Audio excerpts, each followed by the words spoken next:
Halo, assalamualaikum warahmatullahi wabarakatuh. Kembali lagi di Susi KSGR 2 ya. Kalian yang belum subscribe, tolong di subscribe ya dan nyalakan loncengnya ya, karena di sini saya akan mengedukasi kalian tentang asam lambung, GERD, anxiety dan psikosomatis ya. Oke, di sini saya akan pertama-tama saya akan menceritakan dulu awalnya saya terkena asam lambung ya. Asam lambung itu ya, dulu saya pada tahun 2020 pada saat yang terjadinya Covid itu ya, 2020 itu ya, itu adalah salah satu yang sangat-sangat nggak terlupakan buat saya ya. Awalnya saya dinyatakan Covid ya, dan ternyata itu tidak terbukti karena dari 4 orang di keluarga ini ya, hanya saya yang Covid, sedangkan 3 ini ayahnya dan 2 anak saya itu tidak ada yang Covid sama sekali. Berarti saya tidak ada Covid ya.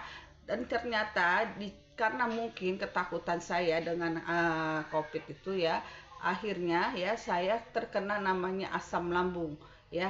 Awalnya asam lambung seperti biasa, wajar-wajar asam lambung ya. Nah, ternyata ketika asam lambung itu berubah ya menjadi yang namanya GERD, itu lebih-lebih lagi ya. Ternyata itu sangat membuat kita itu nggak nyaman ya. Nah, saya akan mengedukasi kalian untuk yang pertama ini ya, dari asam lambungnya ya. Dan saya pada awal terkena asam lambung itu ya, awalnya saya tidak paham ya bagaimana cara pengobatannya, bagaimana cara untuk menghindar ataupun menambah agar tidak terus-terusan naik asamnya ya. Jadi di sini itu saya ya, pertama yang saya gunakan itu adalah herbal-herbalan ya. Saya sudah menggunakan air kunyit ya, kayu bajakah, pati garut ya, segala sesuatu yang ada mereknya tuh, yang badu-badu juga ada mereknya, itu tuh udah saya gunakan ya. Ternyata tidak hanya sampai di situ ya, akhirnya saya berobat ya, berobat ke dokter. Awalnya saya berobat ke dokter umum dulu ya. Setelah 2 kali pengobatan ya di dokter umum juga tidak ada perubahan. Setiap seminggu 3 kali saya ke IGD ya, dan setiap 1 hari bisa 2 kali saya berobat ya, pagi dan sore, karena ada aja gitu ya, yang dirasa itu ada aja. Dan ternyata itu ya, saya ini ya, tidak hanya menderita asam lambungnya, tapi sudah ada GERD-nya. Karena di mana asam lambung itu ya, yang dinamakan asam lambung itu asamnya yang terlalu banyak ya, terlalu banyak di dalam lambung kita, sehingga membuat ada lambung itu ada yang namanya katup.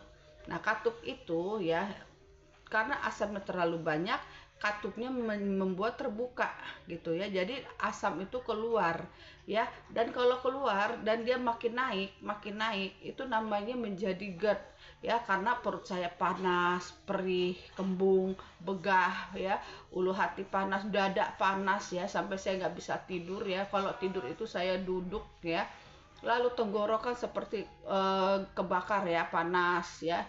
Terus kalau nelen sakit. Nah, itu belum seberapa sayangku ya. Ini telinga ya berdenging, hidung mampet ya, pilek nggak sembuh-sembuh ya, mata buram, keleyengan. Itu sudah namanya GERD, dan GERD itu sudah tercampur dengan yang namanya kecemasan. Dan saya tidak paham kalau itu kecemasan ya. Jadi saya hanya pahamnya itu hari itu adalah saya asam lambung atau GERD, karena memang sudah divonisnya sama dokter ini ada GERD-nya ya. Dan saya ketika itu sudah dirujuk ke poli penyakit dalam. Di poli penyakit dalam saya itu menggunakan omeprazol ya, sukralfat dan antasida ya. Ternyata penggunaan omeprazol dan antasida ini ya tidak cukup kalau cuma mengikuti obat dari dokter aja. Dokter itu hanya memberi paling lama itu 5 hari, paling lama, dan biasanya hanya 3 hari ya. Ini karena di dokter poli spesialis penyakit dalam, saya diberinya kalau nggak salah itu 5 atau 6 hari ya. Ternyata tidak ada perubahan ya, tidak ada perubahan, masih ada gitu ya, apa namanya itu, perutnya panas, kembung, perih ya. Dan akhirnya ya, karena saya orangnya itu malam itu nggak bisa tidur karena memang kayak orang terbangun gitu ya, jadi nggak bisa tidur ya. Udah gitu kedinginan melulu ya, jadi saya misah tidurnya, anak-anak di dalam, samanya saya tidur sendirian depan ruang TV ya, jadi sambil nonton tuh ceritanya karena malam nggak bisa tidur ya. Nah, ketika saya menonton itu ya, ada salah satu youtuber juga ya, dua waktu itu saya pakai ya, salah satu youtuber itu saya lihat ya, akhirnya saya pelajari ya, dan yang ternyata memang dokter sering mengatakan kalau asam lambung itu ya, kita itu sering makan sering tapi sedikit. Tapi saya tidak paham sering sedikit itu bagaimana, apakah makannya tetap jamnya itu sehari 3 kali tapi sedikit, atau seringnya itu seberapa, kan kita nggak tahu ya. Dan ternyata saya lihat dari YouTube ya, saya belajar sendiri itu ya, oh ternyata polanya seperti ini ya. Jadi yang dimaksud dengan sering tapi sedikit itu adalah jadwal makan kita, jadwal makan. Jadi saya biasanya makan itu kadang sehari 3 kali atau kadang sehari 4 kali, itu nggak ngefek ke obatnya, jadi asam tuh masih keluar ya. Jadi saya punya pemikiran sendiri, oh makan sering tapi sedikit berarti aku sering makan nih, harus makannya sering tapi sedikit. Gimana caranya? Berarti harus ada jadwal dia dong ya. Akhirnya saya bikin jadwal sendiri ya, saya makan ya, tapi waktu pada saat itu saya masih menggunakan omeprazol. Jadi saya sebelum makan itu omeprazol saya minum 10 menit sukrafatnya ya, untuk yang mengurangi perih ya, perut itu perih itu karena apa? Asam yang keluar itu membuat peradangan di asam lambung kita ya. Nah itu ya baru, nah selesai itu ya, baru mas saya 10 menit kemudian saya makan ya. Dan makannya untuk awal makan saya kalau pagi itu ya, karena awal makan saya sudah pantang-pantang nih, karena dari segi masih pakai herbal pun makan saya udah kukus-kukusan melulu. Dan saya terus terang kalau kukus-kukusan itu saya nggak bisa ya, bukannya sehat malah mual ya saya, jadi nggak mau makan kukus-kukusan. Jadi saya berpikir lagi gimana caranya bisa makan tanpa dengan menggunakan kukus-kukusan ya. Nah, di dalam YouTube tersebut ya dikatakan juga, kalian kalau mau makan makan aja, silakan makan. Yang penting intinya kalian kalau merasakan sensasi yang tidak enak ya, besok jangan dimakan lagi. Nah, dari situ pikiran lagi sama saya ya, jadiin percobaan nih perut saya. Jadi setiap saya mau makan ya, mau makan ini, yang penting intinya saya udah nggak makan pedas, nggak makan asam ataupun santan ya. Nah, ketika saya makan ya, ya biasa saya makan ya. Awal saya makan tuh kalau pagi biasanya sarapannya tuh telur rebus ya. Tapi kuningnya saya nggak makan. Itu cukup 2 ya. Nah, pola saya yang saya pola ajarkan, yang maksudnya yang saya tanamkan di pala saya, di kehidupan saya itu makannya 3 jam ya. Tapi makannya itu saya satu, kalau enggak 2 sendok makan nasi ya. Tapi saya pakai sayur bening, waktu itu saya sayur bayam ya. Saya tuh dulu suka aja sayur bayam, sayur katuk, sayur timun ya, sayur wortel ya. Nah ini nih yang saya konsumsi, tapi ganti-gantian ya, tapi tetap sayur itu harus ada ya. Dan yang kedua itu adalah saya makan nih 1 jam 1 atau 2 sendok makan ya, lalu saya minum sedikit ya. Saya minum cuma sedikit setelah makan. Ketika 1 jam lagi setelah makan, baru saya minum tuh yang banyak ya.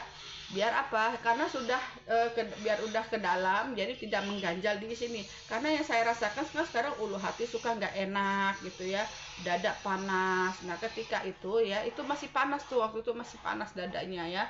Karena pola makannya belum, baru saya atur, baru mulai ya. Nah ketika saya mulai lagi, ketika saya 3 jam kemudian, saya hitunglah ya, jam 7, ya Allah, jam 3 itu ya, 3 jam sekali ya, 3 jam 7, 8, 9, jam 9 itu saya makan lagi. Tapi makannya saya ganti ya, bukan nasi dulu ya. Waktu itu saya makan, waktu itu paru kentang kan dikukus tuh ya. Jadi habis makan telur, saya makan kentang ya. Nah 3 jam kemudian ya saya makan lagi. Ya, makannya apa? Saya makan buah. Ya, buahnya pepaya. Ya, kalau saya itu pepaya 1 juring ya, itu saya makan.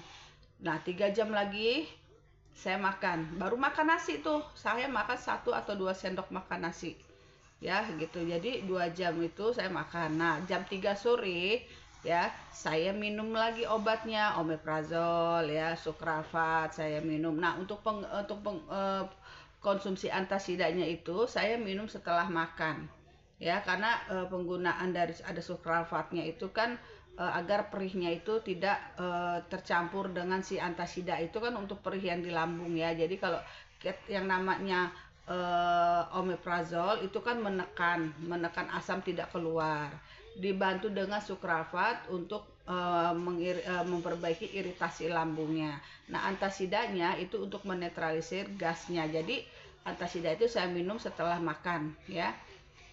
Sore ya, jam 4 itu saya makan lagi. Terakhir saya makan itu jam 6 atau sekitar jam 7. Ya, itu terakhir saya makan. Ya, malam saya dibantu dengan B-kompleks. Ya, kenapa? Ya, karena memang ternyata ya yang membuat saya sering bolak-balik ke dokter itu adalah bagian dari sensasi. Ya, sensasi itu apa? Sensasi itu yang merupakan timbul adanya dari GERD ini pasti sudah satu paket dengan sensasi atau anxiety ini atau kecemasan ya. Karena ya kalau sudah ada GERD ya itu badan ya pertama peleyengan ya, lalu hipertensi ya, tegang di sini. Itu saya ada obat hipertensi ya, bahkan vertigo, gula darah naik ya, asam urat naik, kolesterol naik, dan ternyata itu bagian dari kecemasan kita. Nah, gitu. Akhirnya saya pikir, akhirnya saya bantu dengan ada lagi saya lihat lagi di YouTube ya, dan ternyata dari B-kompleks ya, dan sumbernya B-kompleks itu bagus untuk GERD anxiety ya, untuk mengurangi sensasi-sensasi karena di situ ya di dalam B-kompleks itu ada vitamin B1 sampai B12 ya, dimana kita orang GERD anxiety itu ternyata kekurangan banyak vitamin, kekurangan gizi, kekurangan juga zat mineral, protein ya, semuanya karena semua harus berubah ya, jadwal makan, asupannya juga itu kan berubah. Jadi makanya saya bantu dengan B-kompleks ya. Nah, begitu besoknya ya saya itu lakukan itu ya selama 2 minggu, alhamdulillah ya perut saya aman ya, sudah tidak panas. Hanya ya saya itu ada lagi kesulitannya adalah nggak bisa tidur ya, nggak bisa tidur itu ternyata saya ada insomnia ya. Jadi dari asam lambung ya itu timbullah namanya insomnia juga ya. Insomnia itu tidak bisa diobati dengan di spesialis penyakit dalam ya, harus di polijiwa ya. Jadi saya dirujuk ke polijiwa untuk pengobatan insomnianya ya. Nah, saya ketika di polijiwa itu ya, saya dikasih obat ya, sehari itu obatnya itu 3 macam ya. Nah, dikasih obat itu baru sehari saya minum obat itu tidur emang betul ya, dan saya juga berkurang cemasnya, tapi tetap saya gunakan B-kompleks karena untuk menurunin atau sensasinya berkurang gitu ya, masih saya pakai gitu ya B-kompleks. Jadi pada saat saya di polijiwa pun B-kompleks saya tetap konsumsi ya, lalu pada di spesialis penyakit dalam pun ya saya tetap konsumsi B-kompleks. Jadi B-kompleks itu saya menggunakan seluruhnya itu selama 4 bulan ya gitu. Jadi itu adalah salah satu saya agar sehat ya, atau pemulihannya agak lumayan cepat karena memang saya dibantu dengan suplemen B-kompleks. Oh ya, dan satu lagi ya, yang namanya kita ya penyakit anxiety ini itu tidak bisa sembuh dengan seperti orang kita itu, jangan samakan dengan yang sakit batuk, pilek, panas sekali minum obat langsung sembuh, enggak ya, tapi ada prosesnya, ada tahapannya. Nah, ini proses-prosesnya, dari prosesnya sakitnya aja kita satu-satu ya. Nah, itu juga ya, makanya kenapa proses penyembuhannya itu bertahap ya? Ya karena memang untuk datang penyakitnya aja pun bertahap. Nah, untuk penyembuhannya itu saya bertahap ya. Jadi insomnia itu pas saya sudah di Polijiwa selama 3 bulan ya, saya menggunakan obat hanya 3 bulan aja ya. Nah dari 3 bulan itu ya saya stop ya. Saya nggak kembali lagi ya gitu, karena saya sudah bisa tidur. Selebihnya saya bantu dengan B kompleks untuk yang kecemasan badan-badannya aja yang pada sakit, pada segala macam keluar keringat dingin itu ya. Nah itu dibantunya dengan itu ya. Nah, kalian ya kalau misalnya berkenan lagi ya nanti kalau misalnya, jadi intinya ini adalah kita cara bagaimana untuk mengolah pola pikir ya. Sudah disarankan ya waktu di dalamnya saya itu mengikuti pola YouTube ya, polanya dari YouTube ya. Ada salah satu YouTuber yang memang waktu itu saya betul-betul saya fokus dengan beliau ya, dan dia menjalankan 4P ya, tapi kalau saya hanya 3P ya, pola pikir, pola hidup, pola makan. Pola sifatnya saya nggak ikut karena nggak tahu ya, nggak ngerti. Kalau pola sifat itu saya nggak terlalu paham. Yang penting inti-intinya aja. Yang penting saya itu ya, alhamdulillahnya tidak bergantung dengan obat Polijiwa, karena biarpun saya ada di Polijiwa selama 3 bulan itu tidak ada ketergantungan dan tidak ada efek apa-apa. Jadi kalian yang sudah, kalau sudah ada di rujuk ke Polijiwa, nggak usah takut ya. Masalah ketergantungan, masalah ke efek itu aslinya nggak ada. Itu dari kalian sendiri, dari pola pikir kalian sendiri. Nah nanti ya, untuk kalau kalian suka dengan channel saya ya, boleh dinyalakan loncengnya, di subscribe juga, biar nanti akan tahu kelanjutannya bagaimana sembuh saya melawan anxiety ya.